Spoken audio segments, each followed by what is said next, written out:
আসসালামু আলাইকুম। সংবাদে আপনাদের সবাইকে স্বাগত জানাচ্ছি। আমি ফিরোজ তোহা। শুরুতেই সংবাদ শিরোনাম। বাংলাদেশের সর্বশেষ গুরুত্বপূর্ণ আপডেট সংবাদে আপনাকে স্বাগত। শুরুতেই সংবাদ শিরোনাম, পরে বিস্তারিত। শুরুতেই জানাবো, আজ থেকে জয় বাংলা জাতীয় স্লোগান নয়, আপিল বিভাগ। আজ থেকে জয় বাংলা আর বাংলাদেশের জাতীয় স্লোগান নয়। মঙ্গলবার 10 ডিসেম্বর হাইকোর্টের রায় স্থগিত করে এই আদেশ দেন প্রধান বিচারপতি ড সৈয়দ রেফাত আহমেদ এর নেতৃত্বাধীন 4 সদস্যের আপিল বিভাগ। এরপর জানাবো, ভারত বাংলাদেশ মৌনদ্বন্দ্বে সীমান্তে বাড়ছে উদ্বেগ। ভারতীয় মিডিয়া বাংলাদেশ নিয়ে প্রোপাগান্ডায় বাড়ছে উদ্বেগ। সীমান্তবাসীরা বলছেন, এতদিন নির্বিঘ্নে থাকলেও এখন কিছু আতঙ্কই রয়েছে তারা। আর এভাবে চলতে থাকলে দুই দেশের সম্পর্কে ছেদ ধরতে পারে বলে বিশ্লেষকরা মতামত দিয়েছেন। জানাবো, মালিককে মেরে কারখানায় পুঁতে রাখল কর্মচারীরা। রাজধানীর কামরঙ্গীরচরে নিখোঁজের 4 দিন পর নিজ কারখানার মাটির নিচ থেকে ব্যবসায়ী মোহাম্মদ আলমের মরদেহ উদ্ধার করা হয়েছে। ঘটনায় 2 জনকে আটক করা হয়। মঙ্গলবার 10 ডিসেম্বর তার মরদেহ উদ্ধার করা হয়েছে। এদিকে আওয়ামী লীগের আমলে বঞ্চিত 754 জনকে পদায়নের সুপারিশ। আওয়ামী লীগ সরকারের শাসন আমলে বঞ্চনা এবং বৈষম্যের শিকার হওয়া 754 জনকে পদায়নের সুপারিশ করা হয়েছে। মঙ্গলবার 10 ডিসেম্বর প্রধান উপদেষ্টার কাছে এ বিষয়ে প্রতিবেদন জমা দেবে জনপ্রশাসন মন্ত্রণালয়ের উচ্চ পর্যায়ের কমিটি। এদিকে বাংলাদেশ সীমান্তে মিয়ানমারের 270 কিলোমিটার এলাকা দখলে নিল আরাকান আর্মি। বাংলাদেশ সীমান্তের সঙ্গে লাগোয়া মিয়ানমারের 270 কিলোমিটার এলাকা পুরোপুরি দখলে নিয়েছে বিদ্রোহী গোষ্ঠী আরাকান আর্মি। আজ মাংরু শহর দখলের মধ্য দিয়ে দীর্ঘ সীমান্ত এলাকা পুরোপুরি নিয়ন্ত্রণে নিয়েছে গোষ্ঠীটি। এবং সর্বশেষ জানাবো, গভীর রাতে মারা গেলেন ভারতের সাবেক পররাষ্ট্রমন্ত্রী। ভারতের সাবেক পররাষ্ট্রমন্ত্রী SM কৃষ্ণ মারা গেছেন। আজ রাত 2:45 মিনিটের দিকে নিজ বাড়িতে তার মৃত্যু হয়েছে। মৃত্যুকালে তার বয়স হয়েছিল 92 বছর। তিনি বেশ কিছুদিন ধরেই অসুস্থ ছিলেন। খবর ভারতীয় সংবাদ মাধ্যম NDTVর। আগামীকাল তাকে রাষ্ট্রীয় মর্যাদায় মান্ডা জেলায় সমাহিত করা হবে। তার মৃত্যুতে কর্ণাটক সরকার 3 দিনের শোক ঘোষণা করেছে। প্রিয় দর্শক, এতক্ষণ শুনছিলেন সংবাদ শিরোনাম, এবারে বিস্তারিত।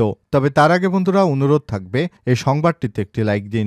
এই চ্যানেলে আপনি নতুন হয়ে থাকলে আমাদের সংবাদটি দেখতে দেখতে চ্যানেলটি সাবস্ক্রাইব করে রাখুন। কমেন্ট করে বন্ধুরা আপনার মূল্যবান মতামত জানিয়ে দিন আপনি বিশ্বের কোন দেশ থেকে বা বাংলাদেশের কোন স্থান থেকে আমাদের সংবাদটি দেখছেন এবং শুনছেন।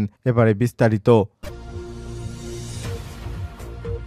আজ থেকে জয় বাংলা জাতীয় স্লোগান নয়, বলল আপিল বিভাগ। আজ থেকে জয় বাংলা আর বাংলাদেশের জাতীয় স্লোগান নয়। আজ মঙ্গলবার 10 ডিসেম্বর হাইকোর্টের রায় স্থগিত করে আদেশ দেয় প্রধান বিচারপতি ড সৈয়দ রেফাত আহমেদের নেতৃত্বাধীন 4 সদস্যের আপিল বিভাগ। এর আগে গতকাল সোমবার জাতীয় স্লোগান হিসেবে জয় বাংলা স্থগিত চেয়ে করা আবেদনের শুনানি হবার কথা ছিল আজ। ওই দিন সকালে আপিল বিভাগের জ্যেষ্ঠ বিচারপতি আশফাকুল ইসলামের নেতৃত্বাধীন 3 সদস্যের আপিল বেঞ্চ শুনানিতে অতিরিক্ত অ্যাটর্নি জেনারেল অনিকার হকদারের শুনানির জন্য দাঁড়ালে শুরুতেই আপিল বিভাগ বলে এটি পূর্ণাঙ্গ বেঞ্চে শুনানি হওয়া দরকার। সে কারণে এটি যখন ফুল কোর্ট বসবে তখনই শোনা যাবে।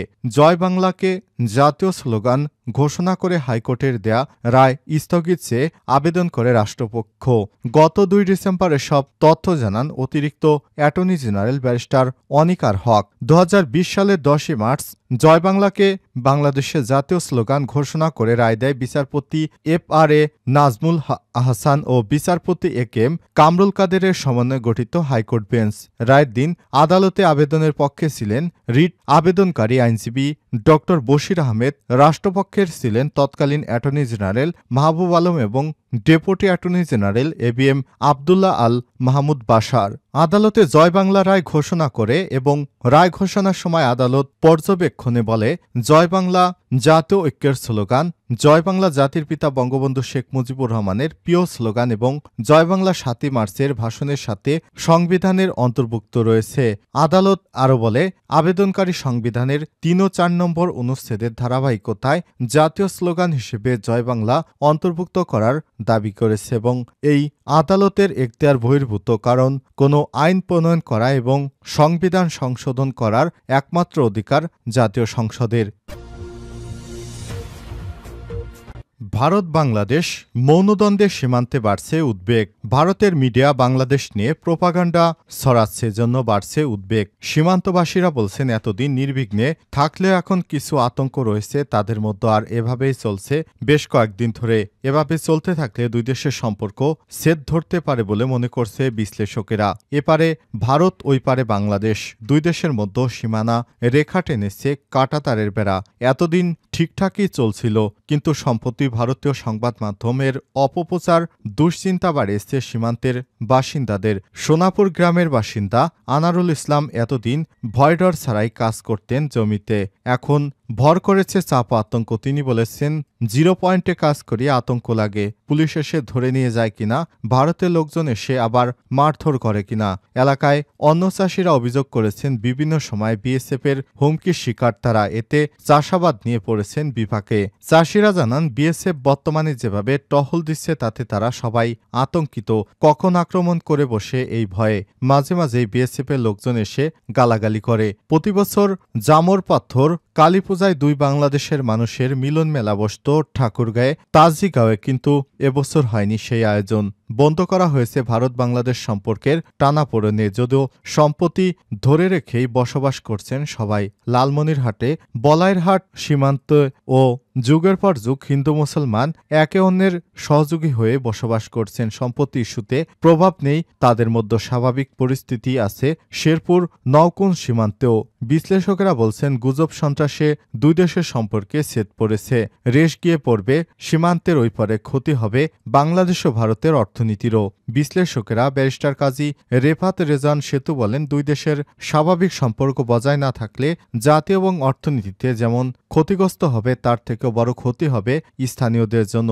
আন্তর্জাতিক রাজনীতি বিশ্লেষক ড এম এ আনিসুর রহমান বলেছেন, এমন পরিস্থিতি তৈরি হলে চোরাচালান, সীমান্তে হত্যা এবং সীমান্তে অনেক বড় ধরনের সংঘাত সৃষ্টি হয়। বিজিবি জানিয়েছে, সীমান্তে এখন শান্ত, অস্বস্তিকর যে কোনো পরিস্থিতি এড়াতে সজাগ রয়েছে সেনাবাহিনীর সদস্যরাও। মালিককে মেরে কারখানায় পুঁতে রাখল কর্মচারীরা। রাজধানীর কামরঙ্গীরচরে নিখোঁজ 4 দিনের পর নিজ কারখানার মাটির নিচ থেকে ব্যবসায়ী মোহাম্মদ আলমের মরদেহ উদ্ধার করা হয়েছে। এই ঘটনায় 2 জনকে আটক করা হয়েছে। মঙ্গলবার 10 ডিসেম্বর সকালে মরদেহ উদ্ধার করা হয়। জানা গেছে, 5 ডিসেম্বর কামরঙ্গীরচরের হাসাননগরের নিখোঁজ হন স্ক্রিন প্রিন্ট কারখানার মালিক মোহাম্মদ আলম। খোঁজাখুঁজির পর তাকে আর কোথাও সন্ধান না পেয়ে কামরঙ্গীরচর থানা পুলিশ শরণাপন্ন হয় পরিবার। স্থানীয়রা জানায়, কারখানার ভেতরেই জুয়া খেলছিলেন কর্মচারীরা, আর তাতে বাধা দিলে আলমকে আঘাত করে কারখানার কর্মচারীরা। এতে ঘটনাস্থলে আলমের মৃত্যু হয়। পরে কারখানার ভেতরেই গর্ত করে তাকে মাটি চাপা দিয়ে দেওয়া হয়। কামরাঙ্গীরচর থানার পরিদর্শক তদন্ত লুৎফর রহমান জানান, এই ঘটনায় ওই কারখানার 2 জন কর্মচারীকে আটক করা হয়েছে, আরও 2 জনকে আটকে অভিযান চলছে। সিআইডির ক্রাইম সিনের খবরে বলা হয়েছে, হত্যার বিভিন্ন আলামত সংগ্রহের জন্য। আওয়ামী লীগের আমলে বঞ্চিত 754 জনকে পদায়নের সুপারিশ। আওয়ামী লীগ সরকারের শাসন আমলে বঞ্চনা এবং বৈষম্যের শিকার 754 জনকে পদায়নের সুপারিশ করা হয়েছে। মঙ্গলবার 10 ডিসেম্বর প্রধান উপদেষ্টার কাছে এ বিষয়ে প্রতিবেদন জমা দেবে জনপ্রশাসন মন্ত্রণালয়ের উচ্চ পর্যায়ের কমিটি। অবসরে যাওয়া কর্মকর্তাদের 119 জনকে সচিব, 41 জনকে সচিব পদমর্যাদায় গ্রেড 1 থেকে গ্রেড 1 পদ ও 528 জনকে অতিরিক্ত সচিব পদমর্যাদা দেবার সুপারিশ করা হয়েছে। এদিকে ক্ষয়ক্ষতি কিভাবে পুষিয়ে নেওয়া যায় তা নির্ধারণের সাবেক অর্থ সচিব জাকির আহমেদ খানকে প্রধান করে কমিটি গঠন করে জনপ্রশাসন মন্ত্রণালয়, যাদের 3 মাস সময় দেওয়া হয়েছে। 5 সদস্যের ওই কমিটি 2009 সালের জানুয়ারি থেকে 2024 সালের 4 আগস্ট পর্যন্ত পদোন্নতি সহ নানা হেনস্থার শিকার কর্মকর্তাদের সুযোগ সুবিধা দিয়ে ক্ষতি পুষিয়ে দেওয়ার সুপারিশ করেছে প্রতিবেদনে। কমিটিতে অর্থ বিভাগ, মন্ত্রিপরিষদ বিভাগ ও জনপ্রশাসন মন্ত্রণালয়ের একজন অতিরিক্ত সচিবকে সদস্য হিসেবে কাজ করেন। এছাড়াও কমিটিতে আইন মন্ত্রণালয়ে একজন যুগ্ম সচিবকে সদস্য হিসেবে কমিটিতে সাচিবিক সহায়তা ও প্রয়োজনীয় সহায়তা দেয় জনপ্রশাসন মন্ত্রণালয়।